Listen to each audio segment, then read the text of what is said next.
Today, I want to offer my 4 reasons why I think mortgage rates are finally going to see noticeable and sustainable improvements over the next few months, where we're going to see the average 30-year fixed go from around 7% to hopefully around 6% by the end of the year.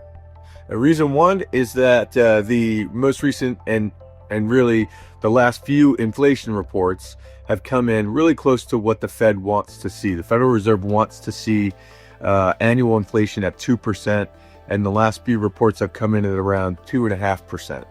Reason 2 for me, I think at some point the markets start to trade off of the revisions of these job reports and not just trade off of the initial job reports. So for the last 18 months, the job reports come out and then they get revised a few weeks later, and it shows that there's much less number of jobs created than the initial report. And most recently, you look at February, March, and April, it would have showed, the initial report showed that there was a combined nearly 570,000 jobs created, but ultimately gets revised to 370,000 jobs created. So it's not 200,000 jobs a month being created, but something more closer to 120,000 jobs a month created. And that's not great.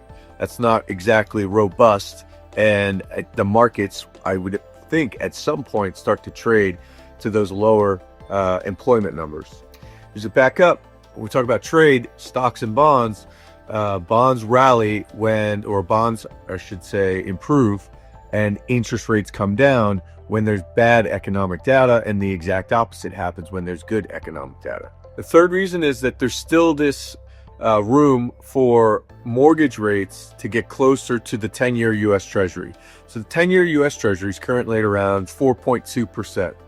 And pre-COVID, the average spread between the 10-year U.S. Treasury and the average 30-year fixed was around 1.5%.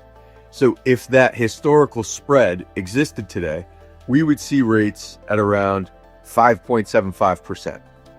But instead, we see them at around 6.75%, because the average spread between the 10-year U.S. Treasury and the average 30-year fixed isn't 1.5% like it used to be, but 2.5%.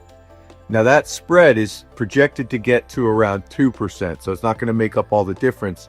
But even still, if you take the 10-year U.S. Treasury at 4.2, and then you add what the expected spread of 2% on top of that, you would have mortgage or 30-year fixed mortgage rates at around 6.25% today.